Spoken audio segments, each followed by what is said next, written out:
Madame, Monsieur, bonjour et bienvenue ici en Allemagne. Et oui, le Grand Prix d'Allemagne qui fait son retour au calendrier après avoir fait l'impasse l'année dernière. On est à Hockenheim, cette fois-ci, 90 km de Francfort, 120 km de Stuttgart, 25 km de la ville estudiantine de Heidelberg, ici en Allemagne. Les deux Allemagnes réunifiées en octobre 1990, 82 millions d'habitants, la capitale Berlin, Angela Merkel, chancelière depuis 2005. Pas de limitation de vitesse sur les autoroutes, mais par contre, on la respecte, la limitation, dès que c'est demandé. Pour la petite histoire, 1500 variétés de saucisses et 5000 types de bières. Voilà quelques éléments sur cette Allemagne qui nous accueille pour le 12e Grand Prix de la saison. La ville de Hockenheim qui fait 21 000 habitants. Et oui, et un musée du tabac ici à Hockenheim. Beaucoup de campeurs dans les environs. La ville de Mannheim qui n'est pas très loin non plus. Il y a le musée de l'aviation à Speyer, bien évidemment.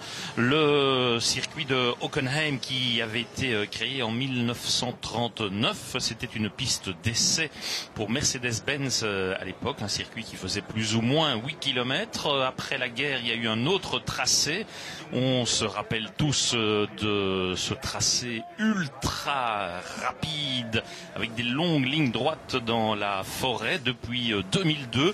Eh bien, c'est terminé. Le circuit a été retouché via l'architecte allemand Hermann Tilke et l'on a donc un tracé de 4 km 574 qu'il faudra demain parcourir 67 fois. Ça reste néanmoins un circuit rapide avec le traditionnel stadium. Vous voyez sur la gauche de l'image là en haut les cabines commentateurs qui sont au-dessus de la tribune, d'une des tribunes du stadium, en face des box, en face des stands. Pas mal de monde, même si il y a moins de monde qu'à l'époque de Michael Schumacher. Un point d'écart au championnat du monde entre Lewis Hamilton et son équipier de chez Mercedes, Nico Rosberg. Hamilton qui pour la première fois a pris le pouvoir en s'imposant à Budapest, pour la 5e fois d'ailleurs. 5 bouquets de vainqueurs à Budapest.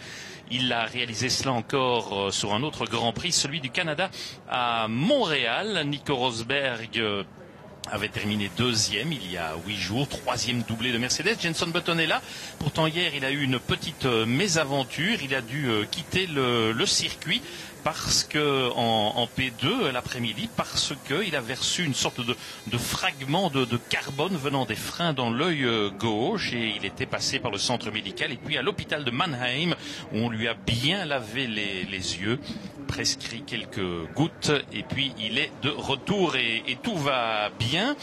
Que s'est-il passé depuis le début du week-end sur la piste? Dans les coulisses, on en parlera, beaucoup de réunions, etc. Mais sur la piste, une première séance d'essai libre hier, vendredi matin, de 10 à 11h30, 22 degrés.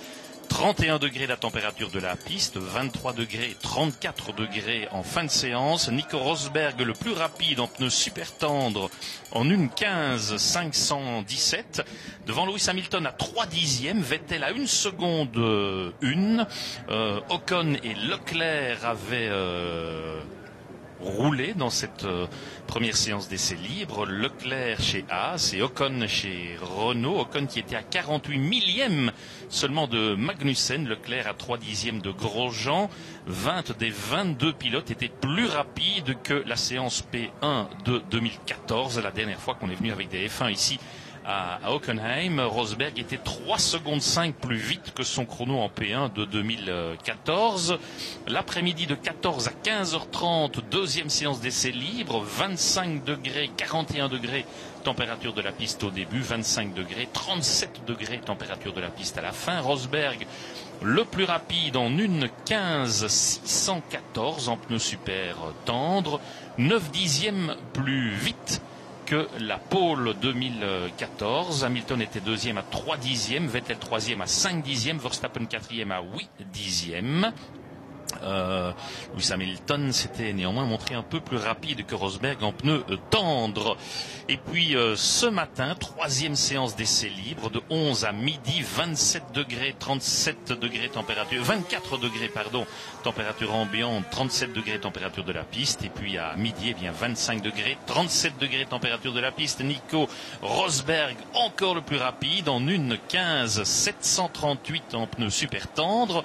Deuxième Hamilton, tenez-vous bien, à 57 millièmes. Troisième, vous l'avez à l'image, Daniel Ricciardo avec la Red Bull à 99 millièmes. C'était le plus rapide dans le secteur intermédiaire. Quatrième, Raikkonen à 1 dixième. Donc les 4 premiers en 1 dixième, incroyable.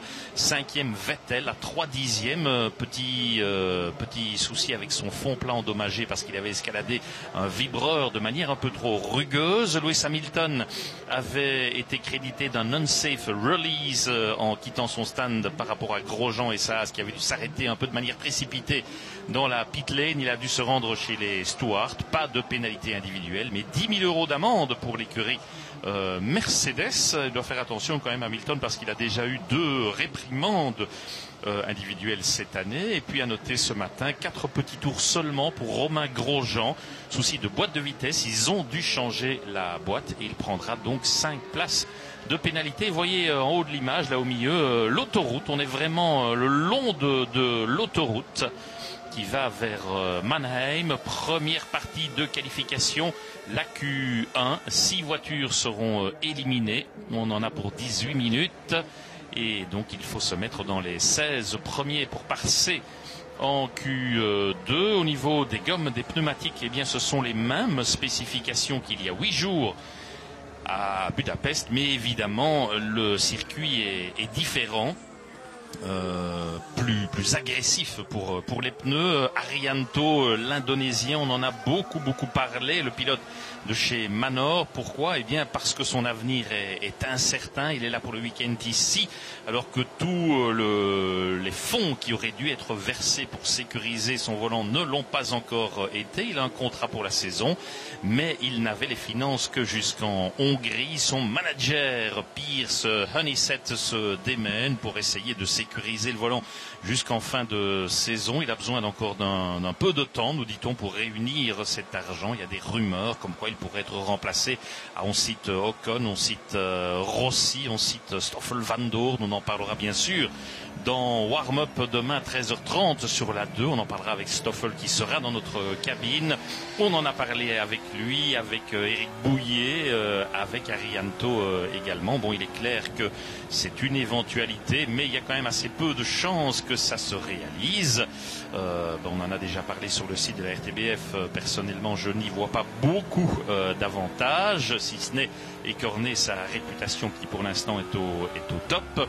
Et puis aller se mesurer à Verlaine, qui est un très bon pilote, mais qui surtout connaît bien la voiture et l'écurie, c'est toujours dangereux. Et vous savez, en anglais, on dit, les Anglais dans le paddock disent toujours « You are only as good as your last race ». Vous êtes toujours aussi bon que lors de votre dernière course. Donc, la mémoire est courte dans le paddock. Cela dit, c'est vrai qu'il y a quand même un avantage de rouler en F1. C'est ce que dit Fernando Alonso, Eric Bouillet un peu également. Il y a beaucoup de politique là derrière. On a vu tout à l'heure Eric Bouillet se rendre chez Manor pour discuter avec Dave Ryan. De quoi, j'en sais rien. Mais enfin, quand même, il ne faut pas totalement exclure cette possibilité. On verra, l'avenir nous l'apprendra. Personnellement, je maintiens que ce n'apportera sans doute pas grand-chose au dossier et qu'il vaudrait mieux, qu'il se serait totalement différent s'il avait un contrat certifié pour l'année prochaine chez McLaren. Alors à ce moment-là, aucun risque, il peut y aller. On verra, ça sert à rien de spéculer. L'avenir nous le dira et puis on évoquera tout ça bien sûr dans Warm-up demain. On se concentre maintenant sur cette première partie de qualification avec un premier chrono pour Rio Arianto, qui a toujours été derrière son équipier Pascal Verlaine en course. Par contre, il n'est mené que 6-5 en qualification. Romain Grosjean, dont on parlait il y a un instant, problème de boîte de vitesse. Grosjean qui n'a jamais marqué de points ici, s'est jamais qualifié mieux que 14e ici. Une fois dans les points, le Français sur les 7 derniers Grands Prix. Il avait terminé 14e en Hongrie. Il y a 8 jours, il était devenu Romain champion d'Europe de F3 ici en 2007. Il avait gagné ici en Formule Renault 1.6 et puis en GP2, mais il avait reçu une pénalité après. Il avait terminé 21e ici en 2014 lors de la dernière visite de la F1 à Hockenheim, circuit mythique, le Hockenheim Ring, qui a connu évidemment des heures de gloire. Vous verrez quelques archives que nous aborderons demain dans Warm-Up, bien sûr. Comme d'habitude, le premier Grand Prix ici avait eu lieu en 1970 avec une victoire de Jochen Rindt, l'Autrichien. Quand on regarde le palmarès du Grand Prix d'Allemagne, qui s'est disputé une fois sur le circuit de Havus, près de Berlin, qui s'est disputé 26 fois au Nürburgring et 34 fois ici à Hockenheim, eh bien on voit que 4 fois on a eu Jackie X en pôle, 3 fois au Nürburgring, en 68, en 69 et en 72, et une fois à Hockenheim, ici en 1970, sur une Ferrari Jackie X qui s'était imposée au Grand Prix d'Allemagne, mais au Nürburgring 2 fois, en 69 avec une Brabham Ford et en 72 avec une Ferrari 312 B2. Sympa de voir toujours le nom de Jackie scintiller sur les palmarès de la F1. Alors, le ciel, il y a des nuages, mais pas vraiment de gros risques d'avoir de la pluie. 26 degrés, 39 degrés la température ambiante, c'est pas mal. Kevin Magnussen avec la Renault qui marche mieux depuis les essais à Silverstone. Il pose les fondations pour le futur. Ils aimeraient bien marquer des points ici, bien sûr, même si toutes les ressources sont déjà sur la voiture de l'année prochaine. Nico Rosberg qui met les gommes à la bonne température. Il s'est imposé ici en 2014. Sinon, il n'a jamais fait mieux que 8e. Ici, il avait réalisé d'ailleurs la pole en 2014. Max Verstappen qui a beaucoup de partisans, beaucoup de supporters ici dans les gradins, comme c'est de plus en plus le cas un peu partout. Nico Hülkenberg, il y a 4 pilotes allemands, Rosberg, Hülkenberg, Vettel et Verlaine, et 4 teams motorisés par Mercedes.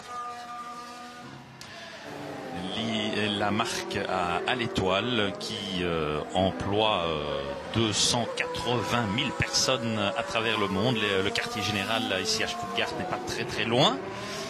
Lewis Hamilton devancé depuis le début du week-end sur les 3 séances d'essais officiels, et il a été devancé 3 fois par Nico Rosberg, très à l'aise, ici très en confiance. Bon, Hamilton, vous savez qu'il est tout à fait capable d'inverser vite la tendance.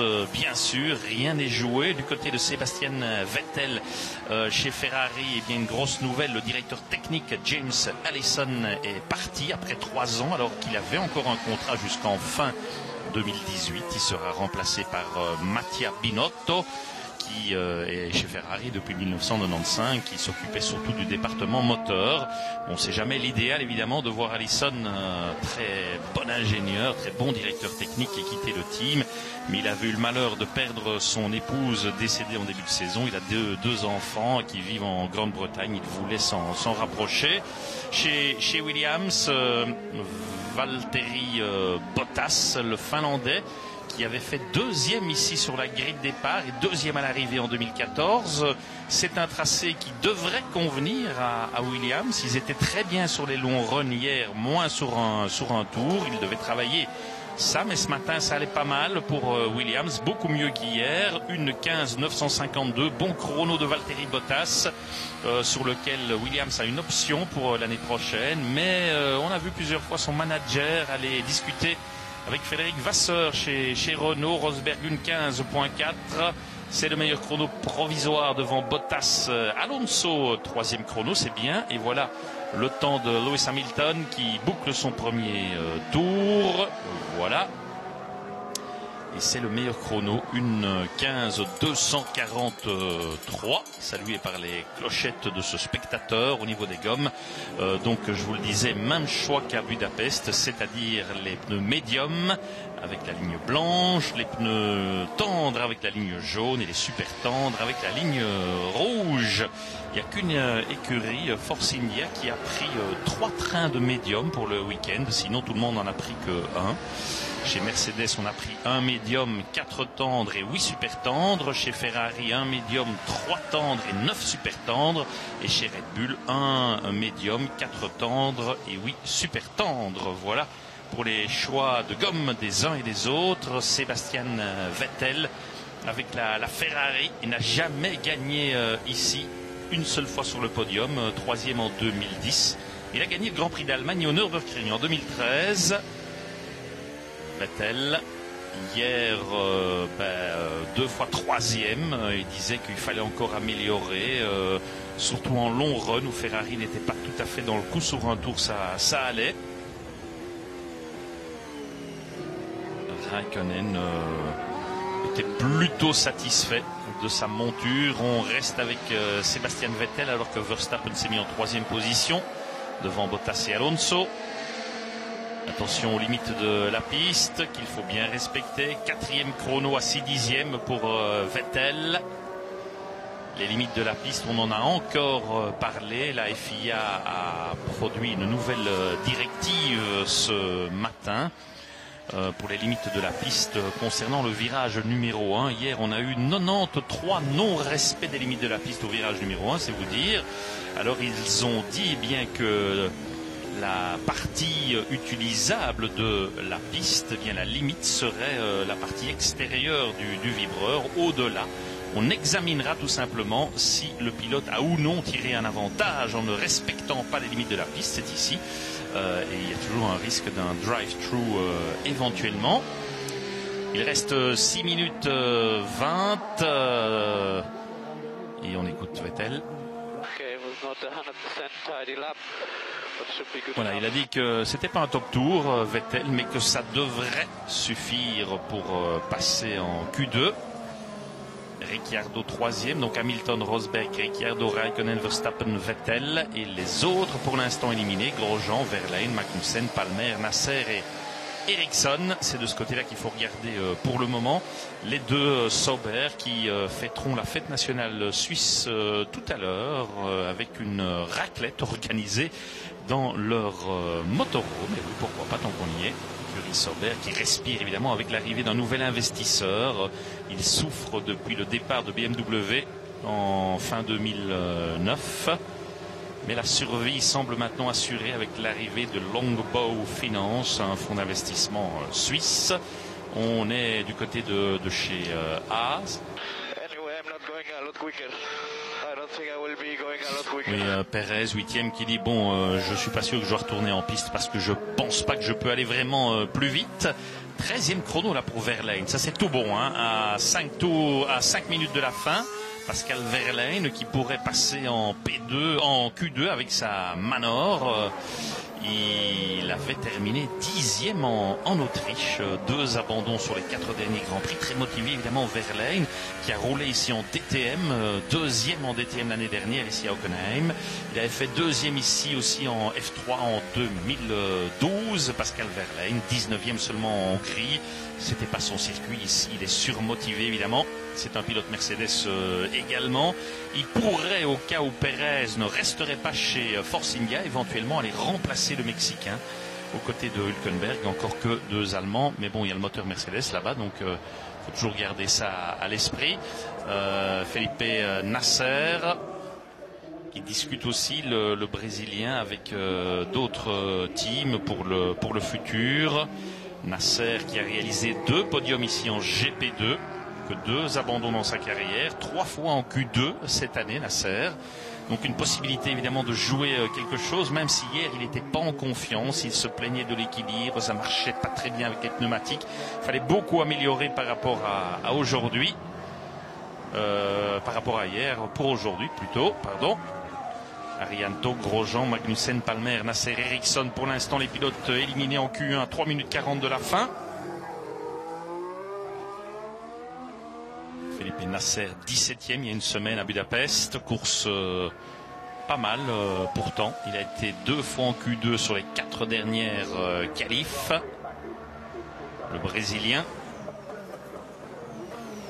un gars intelligent, toujours intéressant à l'interview, toujours quelque chose à dire, de même d'ailleurs que le Mexicain Gutiérrez, vous l'entendrez dans Warm-Up s'exprimer, revenir sur l'incident qui avait finalement vu une pénalité parce qu'il n'avait pas respecté assez vite les drapeaux bleus. Il explique d'abord qu'on ne se range pas comme on veut sur le côté pour laisser passer deux avions, à savoir les deux Mercedes, sur un circuit aussi étriqué, tortueux que le Hungaroring. Et puis il estimait aussi que les Stewart avaient pénalisé non pas sur base de son éventuelle faute ou non faute, mais sur base de la réaction virulente de Lewis Hamilton. Et 3, il était revenu sur l'espèce de doigt d'honneur que lui avait brandi le champion du monde en disant quand on est champion du monde, eh bien on a l'obligation de se comporter d'une certaine manière.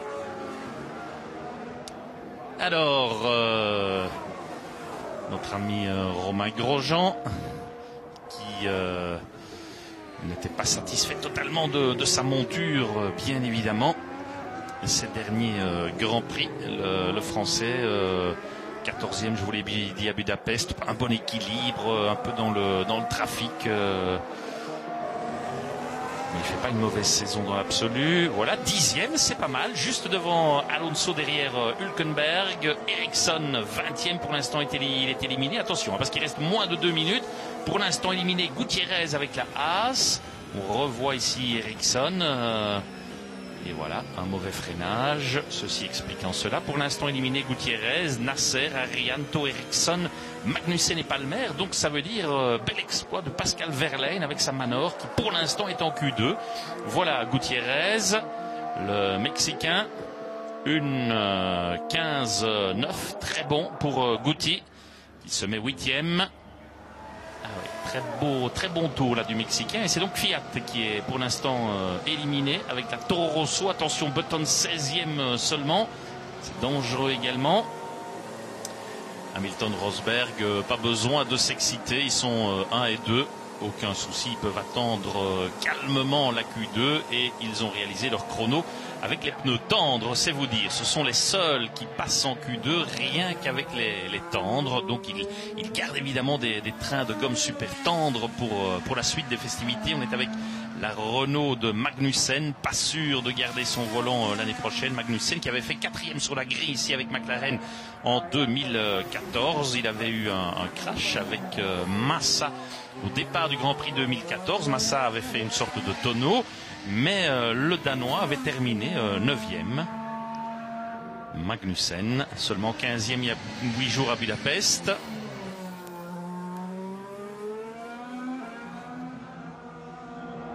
Ça discute beaucoup pour les volants Renault l'année prochaine. C'est évident que c'est un constructeur, c'est toujours intéressant.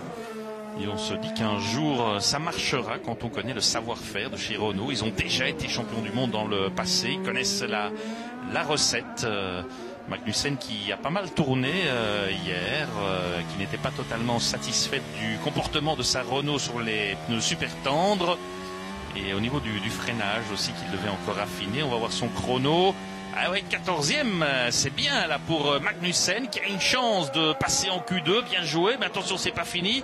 Kvyat risque d'améliorer aussi. Voilà, 16e Kvyat tout juste. Oh là là, et donc Wehrlein est 17e éliminé. Mais attention, c'est pas fini.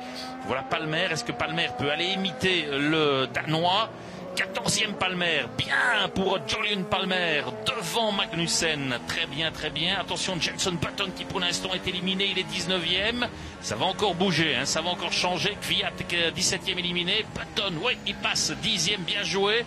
Ça veut dire que c'est Sainz qui est éliminé pour l'instant, mais Sainz est encore en piste. Et Wehrlein également, Pascal Wehrlein, voilà le chrono de Wehrlein, 17e, aïe aïe aïe, non, Wehrlein éliminé, dommage.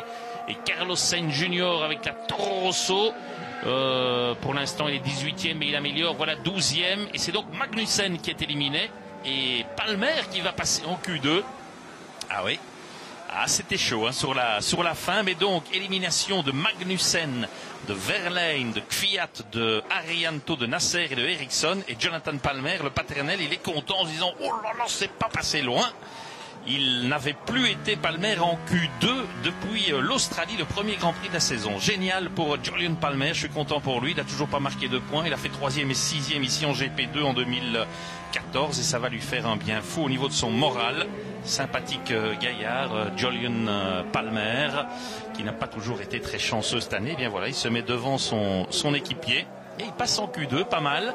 Magnussen 17e, Verlaine 18e, pas mal hein, avec sa Manor. 19e, à nouveau une terrible contre-performance pour le Russe Kvyat, décidément à côté de son sujet depuis qu'il a été éjecté de chez Red Bull.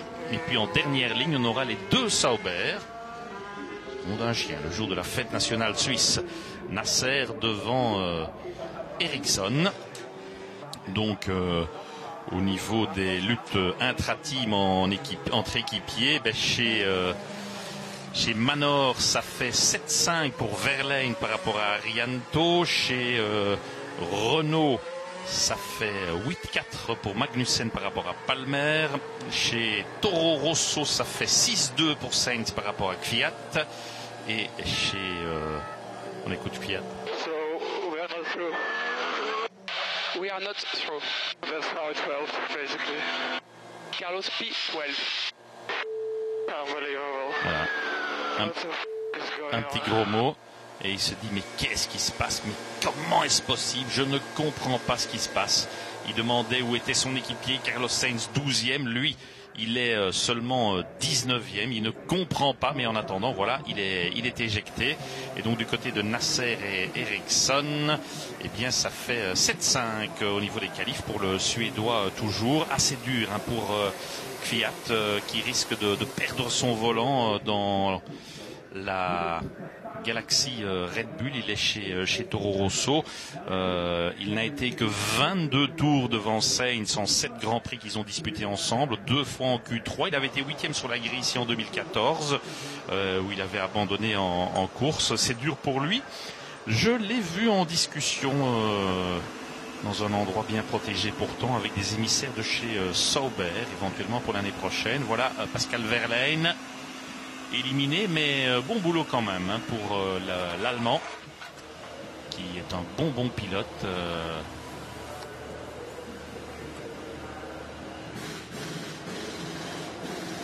Du grain à moudre pour le futur. Daniel Ricciardo, très concentré, vous le voyez, l'Australien. C'est son 100e Grand Prix à notre ami Ricciardo, tellement sympa, tellement souriant, très talentueux également, qui avait retrouvé le podium en Hongrie, troisième podium consécutif pour lui à Budapest. Ça fait 12 au total de sa carrière.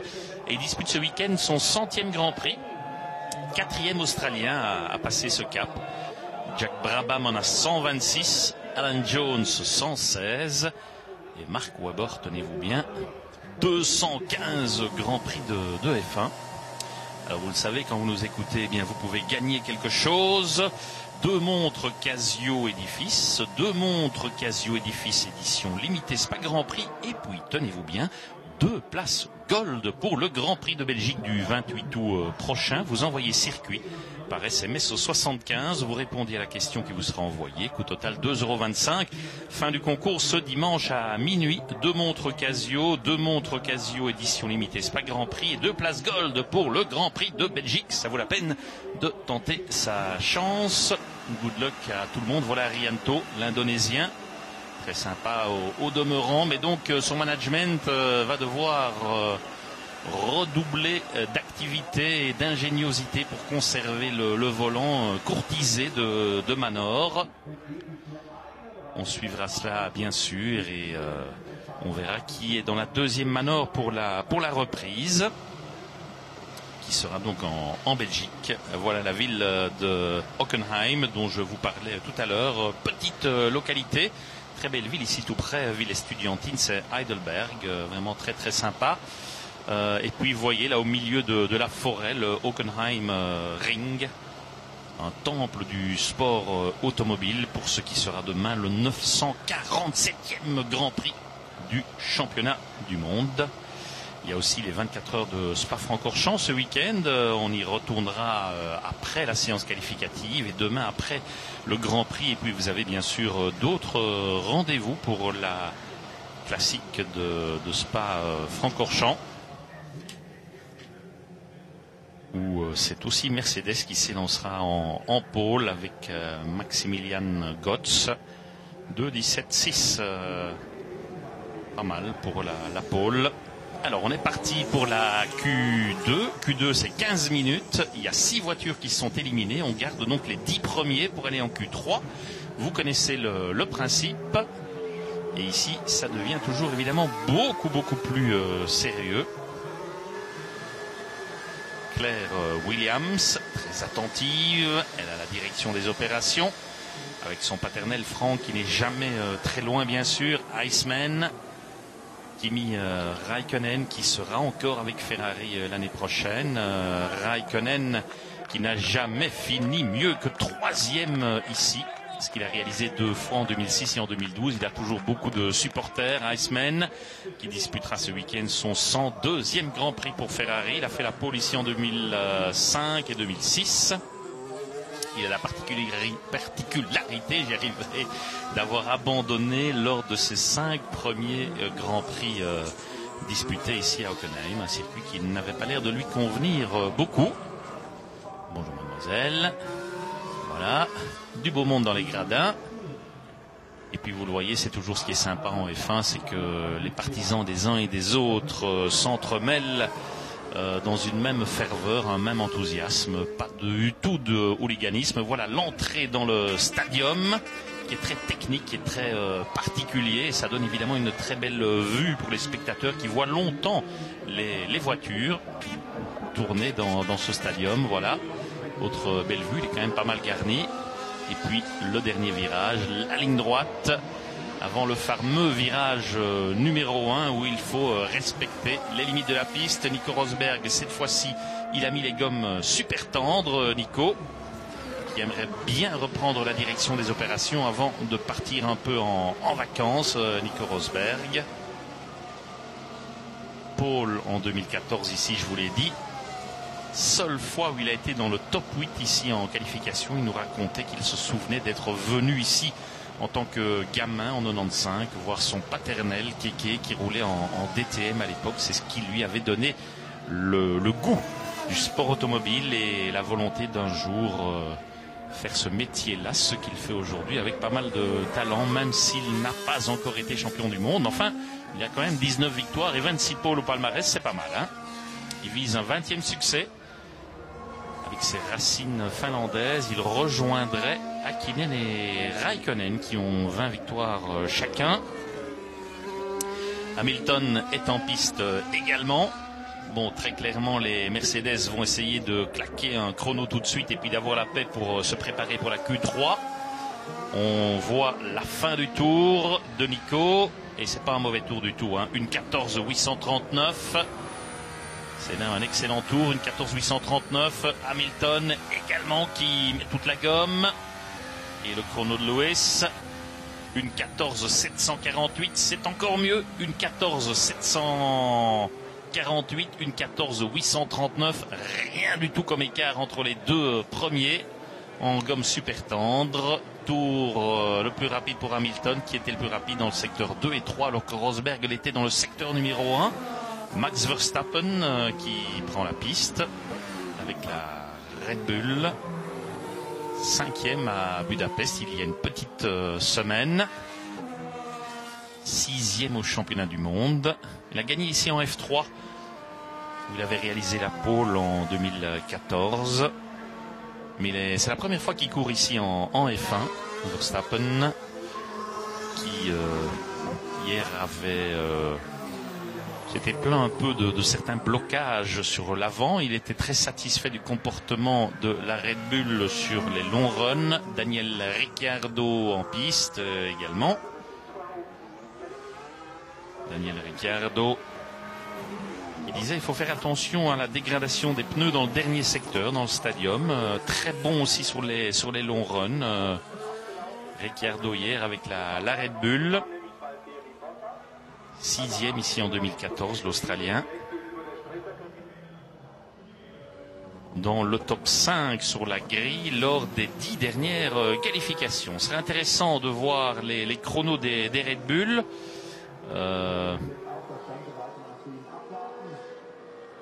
et les Red Bull par rapport aux Ferrari, puisqu'il y a une lutte intense entre Ferrari et Red Bull au championnat du monde des constructeurs. Un seul point d'écart entre les deux.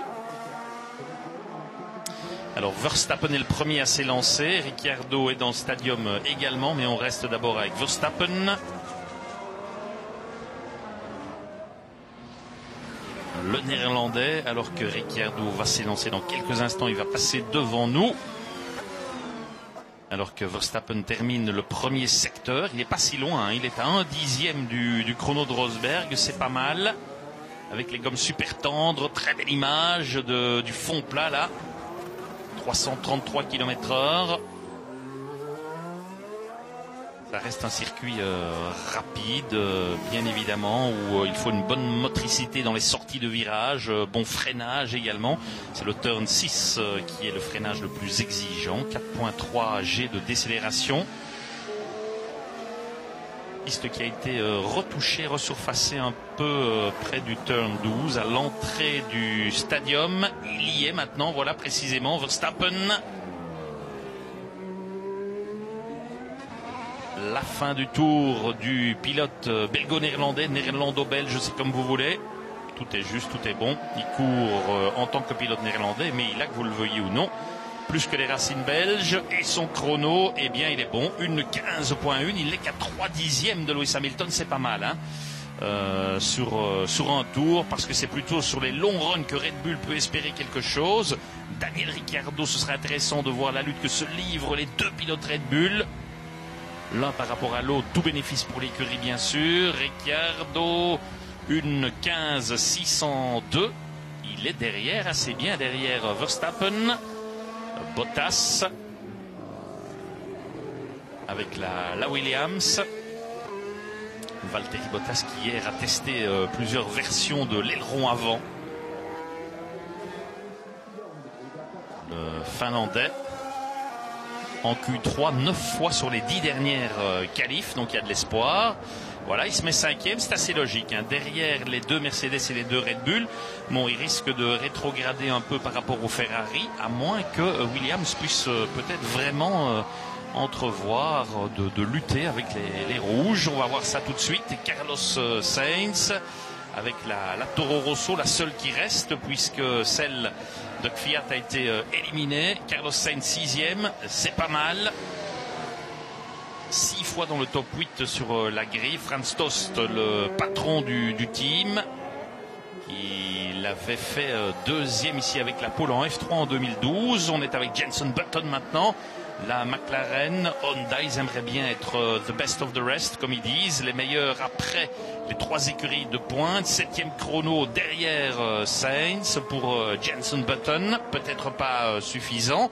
Stoffel Van Dorn qui suit tout cela de manière très attentive dans le box. Voilà, Jenson, un freinage un peu limite.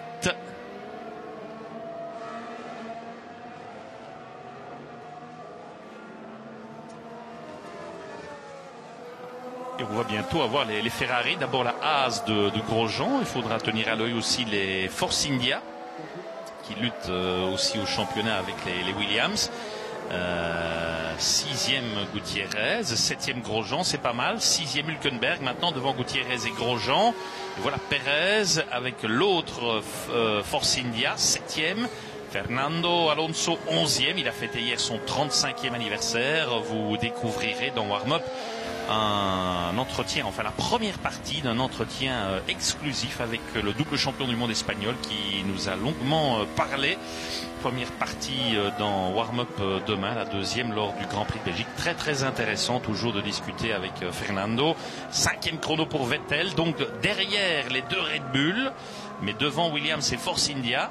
Bon, il y a encore le père Raikkonen dont on doit avoir le chrono. Mais bon, évidemment, pour Ferrari, 5e, ça ne suffit pas. Voilà Raikkonen dans ses œuvres. Intéressant d'avoir son chrono par rapport à... Aïe, non, ouais, voilà. C'est pas mauvais du tout pour Raikkonen. 4e, une 15.2. Il se met entre Verstappen et Ricciardo. Il est devant Vettel. Bien joué, Kimi. Carlos Carlos Sainz, 13e. Donc pour l'instant, à 5 minutes 30 de la fin, sont éliminés en Q2 Gutiérrez, Grosjean, Sainz, Alonso, Button et Palmer. Bon, mais ça peut évoluer. Et puis il faut bien se rendre compte que pour les Haas, être 11 et 12 à la limite, c'est presque le maximum possible. Toro Rosso, Sainz, 13e, il pourrait peut-être un peu améliorer.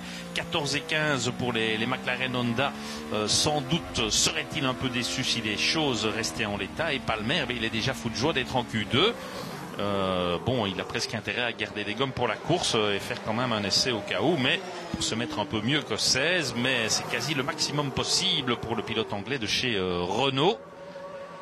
Par contre, pas de souci pour Hamilton, Rosberg, qui peuvent rester calmement dans le box, attendant la suite des festivités.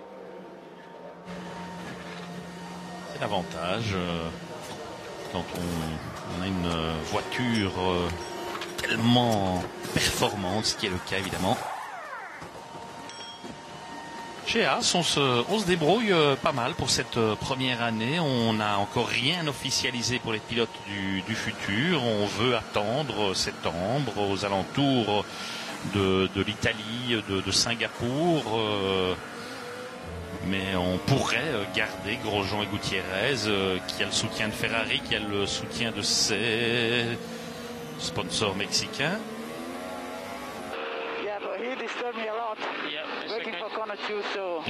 Il se plaint, Massa, qu'il a été bien gêné. Il est 10e, donc tout juste repris en Q3, mais il dit ouais, là j'ai vraiment été fort gêné. Cela dit, il lui reste une possibilité. Petite accalmie provisoire avant que, j'imagine, plusieurs se remettent en piste pour essayer d'améliorer ou de sécuriser leur qualification pour la Q3.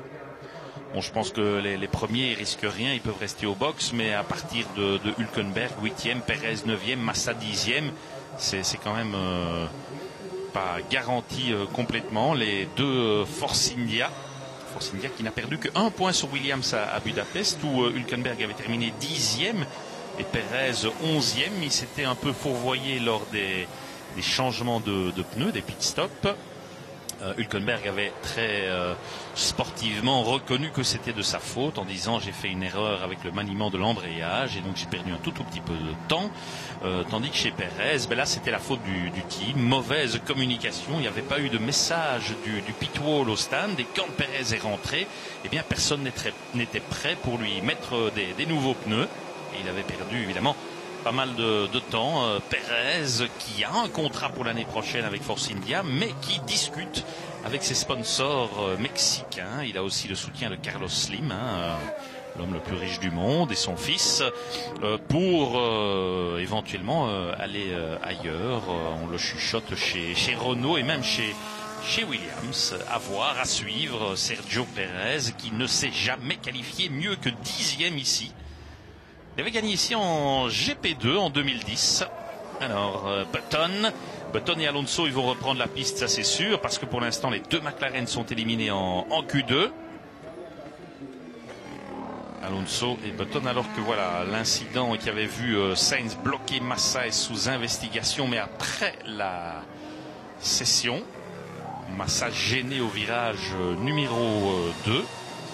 Commissaire sportif, ici il y a le Suisse, très sympa d'ailleurs, Paul Guicciard, il y a le Mexicain José Abet, et puis le double champion du monde de F1, le Brésilien Emerson Fittipaldi, champion en 72-74, 14 victoires. Il a aussi été champion en Indy aux États-Unis en 89, où il avait gagné 2 fois les 500 miles. On est avec Jenson Button en piste, premier secteur, pas mauvais chrono pour Jenson.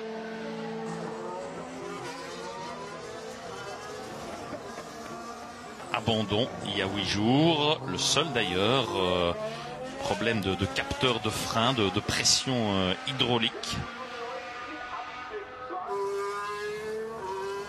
Et il avait finalement abandonné. On chuchote que Honda pourrait proposer une évolution moteur déjà au prochain Grand Prix en Belgique ou en Italie.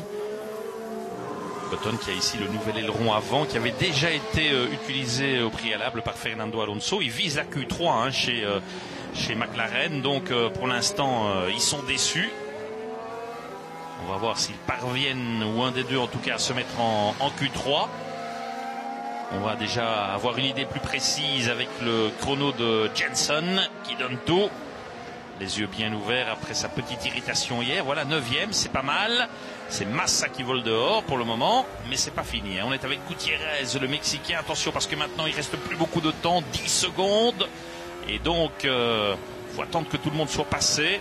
Massa, Gutiérrez, Grosjean, Sainz, Alonso, Palmer éliminé pour le moment. Et Gutiérrez se met 9e. Oh là là, il pourrait passer en Q3 le Mexicain. Ça lui ferait le plus grand bien.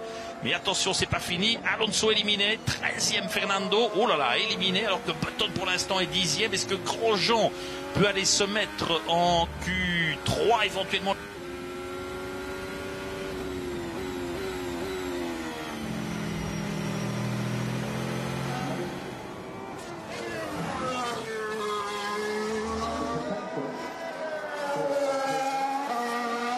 De Hülkenberg, il est déjà qualifié, donc il ne peut qu'améliorer. 6e, voilà, c'est ce qu'il fait. Devant Vettel, c'est bien. Julian Palmer, voilà Palmer. 16e, non, ben voilà. Attention, un Massa qui donne tout, lui, il doit normalement être.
One of the Ferraris in front of me, turn 10, lost massive time, if you can check.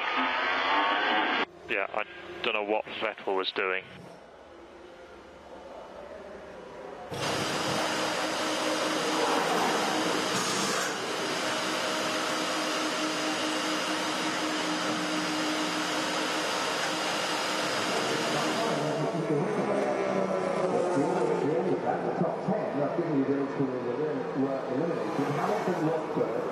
Verstappen, Raikkonen, Bottas.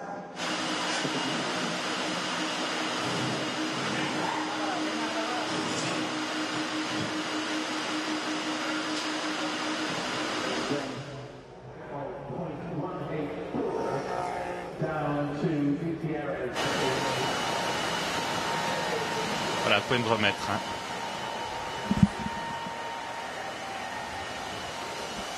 Voilà, alors il semblerait qu'il y ait une petite coupure. Ah, décidément, c'est technique toujours au-dessus de nous. Mais donc j'espère que vous n'avez pas perdu grand-chose. Je ne sais pas très bien où on a été coupé, mais enfin vous aviez l'image.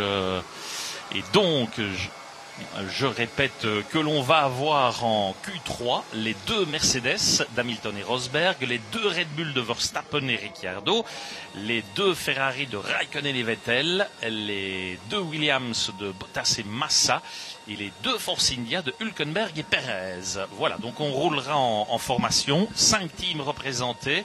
Pour la Q3, les 5 premières lignes sur la grille de départ sont éliminées. Gutiérrez 11e, mais c'est pas mal dans l'absolu. 12e Button, il va être déçu. 13e Sainz, il va être déçu. 14e Alonso, il est déçu. 15e Grosjean, il va être déçu. Et 16e Palmer, lui, il sera pas du tout déçu puisqu'il a fait la Q2 pour la première fois depuis l'Australie. Voilà, on a perdu des boules là sur le circuit, ramassées par les commissaires sportifs. Donc si jamais on a encore une coupure, parce qu'on n'a rien vu, n'hésitez pas évidemment à m'appeler tout de suite, comme vous l'avez fait sur notre téléphone portable. Voilà, espérons que la ligne tienne. Vous m'entendez bien, Bruxelles, tout est en ordre. Voilà. Alors, ce week-end, on a aussi pas mal discuté dans les coulisses de la dernière réunion du groupe stratégique. On retrouve 6 teams représentés. Et puis Bernie Ecclestone, Jean Todt, qui ont pas mal de votes également. Les 6 teams, c'est Ferrari, Mercedes, Red Bull, McLaren, Williams et Force India. Et donc, on a décidé plusieurs choses. Pour faire simple, on en reparlera. Mais pour ce qui est du système de protection du cockpit, eh bien, cela n'apparaîtra qu'en 2018. Pas avant. Pourquoi ? Simplement parce qu'on estime que les pilotes n'ont pas assez d'expérience, assez de maturité, assez de pratique avec ce système qui a déjà été testé, mais pas suffisamment. Il n'y a que 3 pilotes qui l'ont essayé en piste. Ils n'ont fait que 4 tours. C'est pas suffisant pour avoir toutes les garanties. Et donc, il est postposé jusqu'en 2018. A priori, ça devrait être le système Hello qui est développé par Ferrari. Ça s'appellera plus comme ça d'ailleurs. Ils l'appelleront Head Protection, protection de la tête. Mais l'Aeroscreen, qui était le système élaboré par Red Bull, reste une possibilité. Il y a encore quelques soucis de visibilité qui doivent être réglés.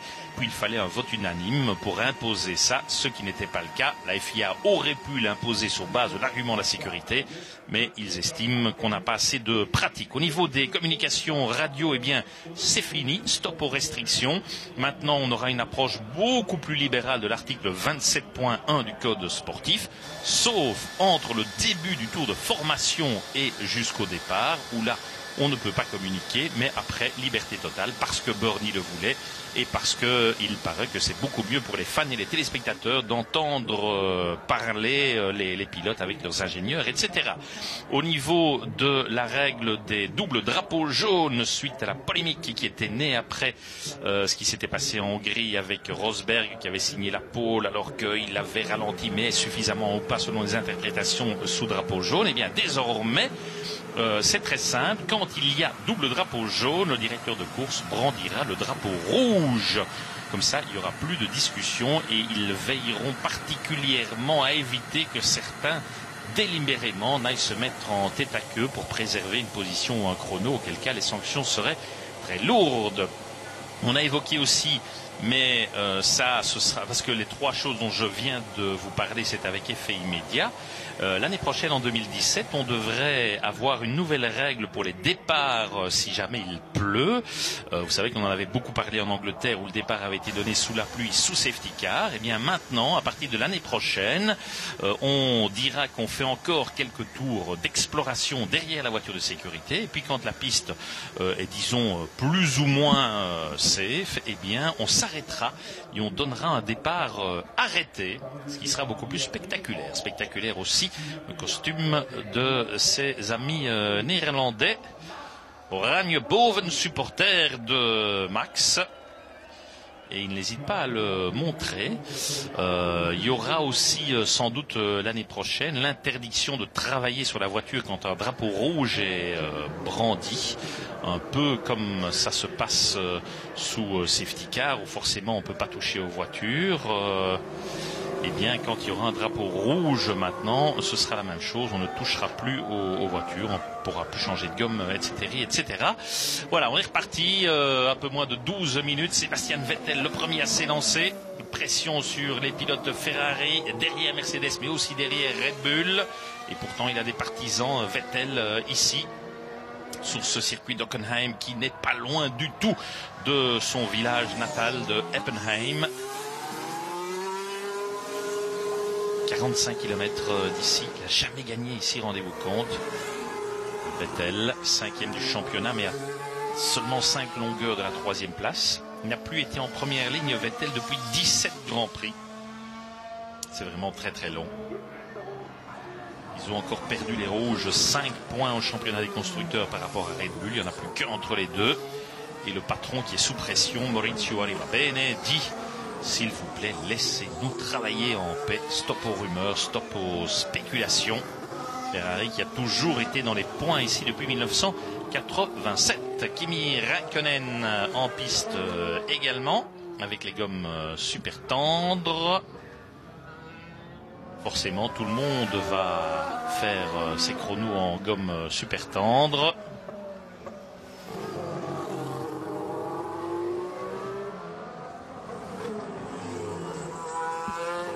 Lewis Hamilton. Alors il faut mettre les gommes à température, mais avoir évidemment la piste la plus dégagée possible pour se mettre dans les meilleures conditions. Quelques voitures dans le stadium. Voilà, c'est une Force India, je pense que c'est celle de Perez qui s'élance devant nous, alors qu'on est avec Vettel qui est déjà dans son tour rapide. Rosberg qui s'élance maintenant. On reste avec Sébastien Vettel, l'épingle, là le turn numéro 6.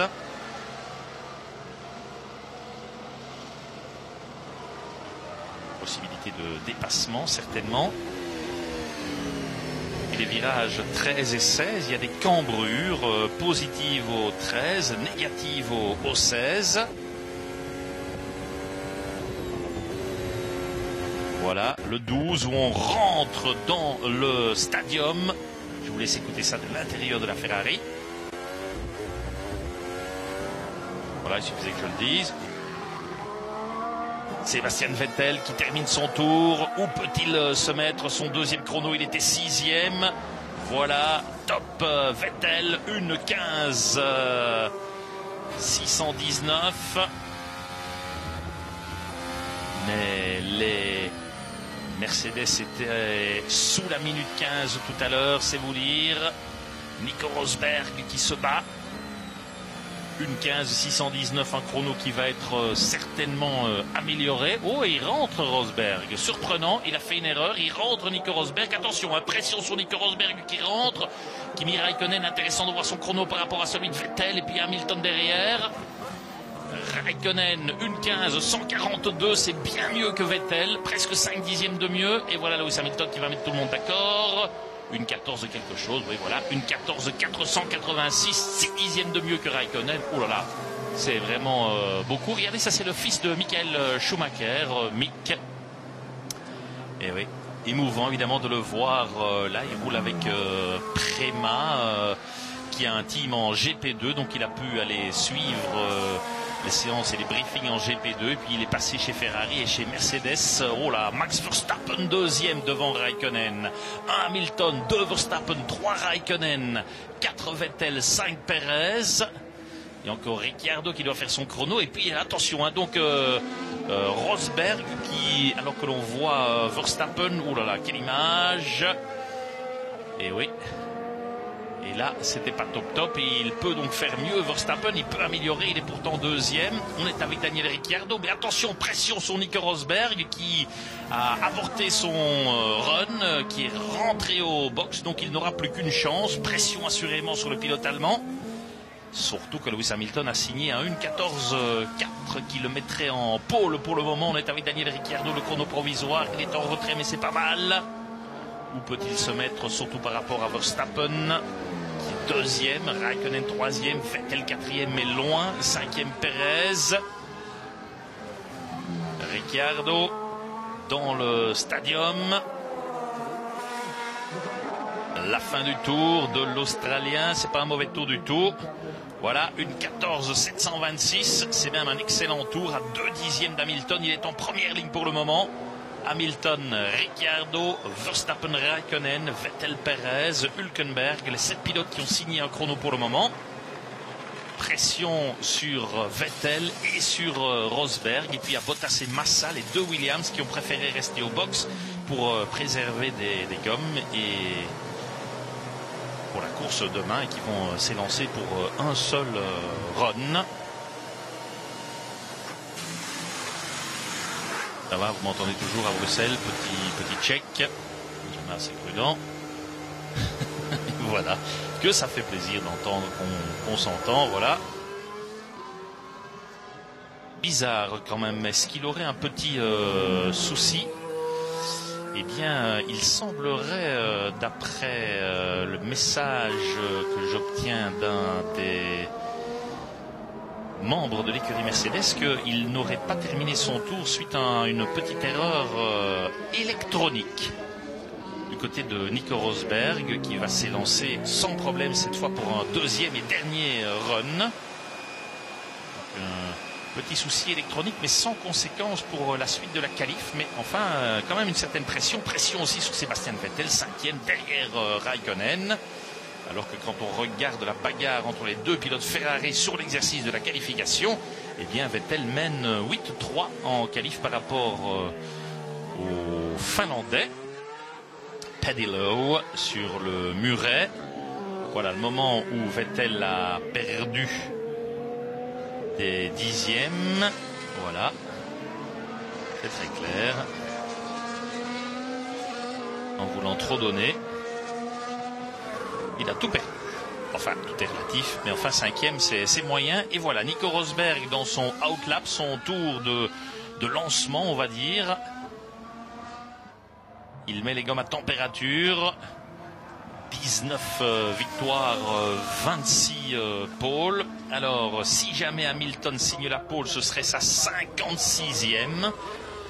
Et si jamais c'est Rosberg, eh bien, ce serait sa 27e. Ce serait la 64e pole de Mercedes et la 147e pole du moteur Mercedes. Des statistiques tout doucement affriolantes du côté du constructeur allemand, qui joue ici à domicile. Ils ont organisé jeudi soir un barbecue champêtre derrière la grande tribune Mercedes, exposant quelques-unes de leurs plus belles voitures, toutes disciplines confondues, aussi le DTM, Blancpain, etc. Et Nico Rosberg est venu saluer les participants à ce barbecue. Vous en verrez des images dans Warm-up. Erreur à la sortie du virage numéro 13 pour Rosberg dans sa première tentative. Et on vit ça de l'intérieur de la Mercedes.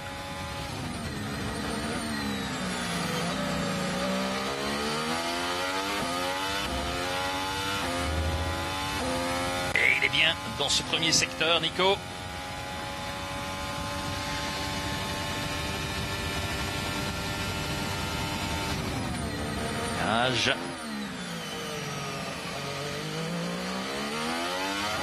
virage numéro 6.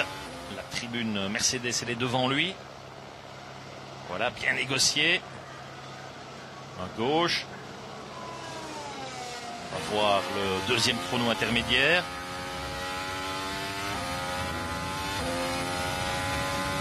Il est pas mal. Nico Rosberg qui peut, il entre dans le stadium, virage numéro 12. Attention, c'est délicat ici, il donne tout, il sait que c'est sa dernière chance. Nico Rosberg va-t-il se mettre en pôle, qui ne serait que provisoire, parce qu'Hamilton a encore une chance bien sûr. Nico Rosberg, voilà, dernier virage, et puis la ligne droite et la sanction du chrono. C'est un bon tour, hein, ça c'est sûr. Et oui, et clameur dans le public, une 14.363. Une 14.363, pôle provisoire pour Nico Rosberg. Hamilton n'est qu'à un dixième, mais Hamilton a encore une chance. Et voilà Felipe Massa, je vous le disais, les Williams en piste. Les Williams en piste. Mais oui, je pense pas qu'Hamilton est occupé à améliorer. 6e pour Massa entre Raikkonen et Vettel pour le moment. Et oui, ah non, mais Hamilton, il n'est pas encore dans son tour rapide. Il va s'élancer maintenant. Voilà, vous l'avez à l'image, le outlap. Donc tout va se jouer ici. On va suivre le tour de Lewis Hamilton. Pour le moment, une 14.363 pole pour Nico Rosberg. Mais Lewis s'élance maintenant. Voilà, top, c'est parti. Premier virage, bien négocié. On va faire le point au premier secteur. C'est pas mal. Ça va se jouer à pas grand chose. Oh, et voilà. Légèrement en avance, Lewis. légèrement en avance. Superbe bagarre entre Rosberg et Hamilton pour la pole. Ah là, freinage limite. Attention, freinage limite, il est un peu bloqué. Est-ce qu'il a perdu? Verstappen en piste également. Deuxième pointage. Ouais, il améliore moins. Je pense qu'il a perdu. Et oui, effectivement, il a perdu Lewis. Il entre dans le stadium, mais c'est Rosberg qui est en pole pour le moment. Important évidemment, encore qu'on a vu à Budapest que Lewis pouvait au premier virage reprendre la direction des opérations, mais c'est important, ne fût-ce que psychologiquement bien sûr. Rosberg, Hamilton, pour le moment, c'est l'ordre de la première ligne. Le chrono s'est arrêté. Voilà Hamilton, est-ce qu'il peut inverser la tendance dans le dernier secteur? Eh bien non, pour un dixième, 107 millième, il est deuxième. Verstappen qui termine son tour. C'est un bon tour aussi pour Max Verstappen. Quatrième derrière son équipier Ricciardo. Les deux Red Bull en deuxième ligne. Et attention, voilà Sébastien Vettel. La fin du tour de Vettel. Raikkonen est cinquième, Hülkenberg sixième. Où est Vettel là-dedans? Il donne tout, le pilote allemand. Top sixième. Ouais, il est derrière Raikkonen. Ah oui, c'est insuffisant. Il donne... et voilà Ricciardo qui garde sa place, la troisième. Et Kimi Raikkonen qui est cinquième. Est-ce que Raikkonen peut aller s'intercaler entre les Red Bull? On va le voir. La fin du tour du Finlandais. Qu'est-ce qu'il nous fait? Non, il n'améliore pas. Donc Rosberg en pole devant Hamilton en deuxième ligne. Ricciardo, Verstappen en troisième ligne. Raikkonen, Vettel. En quatrième ligne, Hülkenberg, Bottas. Et en cinquième ligne, Perez, Massa. Pole pour Nico Rosberg. Eh bien, bon boulot, hein, parce qu'il était mal parti avec un petit souci dans son premier run. Il devait donc tout donner dans le deuxième. Ce qu'il a fait, il réalise la pole. Confirmation que depuis le début du week-end, il est vraiment dans son élément. Il a été premier en P1, en P2, en P3 et en qualif. Et il est en pole. Pole pour Nico Rosberg. Et donc une première ligne à nouveau 100% Mercedes. Ah, ça vaudra le coup au départ, mais derrière, voilà l'erreur de Lewis Hamilton. Un peu perdu là, et puis au freinage. Et donc il est devancé pour pas grand chose, mais il est devancé. Les Red Bull derrière ne sont pas loin, les Red Bull sont devant les Ferrari. Ce sera un match à 3 en course, avec comme outsider et une lutte intéressante aussi entre Force India et Williams, puisque Hülkenberg, Bottas, Perez et Massa sont également dans le top 10. Bien joué Nico, on va aller recueillir les réactions des uns et des autres, et on se retrouve bien sûr dans Warm-Up demain 13h30 sur la 2 avec beaucoup de choses. Dans Warm-Up, il y a un entretien exclusif avec Alonso, il y a un sujet technique avec Stoffel Van Dorn. Il y a des réactions sur le futur éventuel de Stoffel chez Manor. Quelques petites respirations, etc. Le point sur le règlement. Voilà, on se quitte ici. Je pense que vous allez tout doucement prendre la direction des 24 heures de Spa-Francorchamps. On se retrouve demain, warm-up et puis le Grand Prix d'Allemagne. Bon après-midi sportive à toutes et à tous. Merci de votre fidélité et à demain. Au revoir.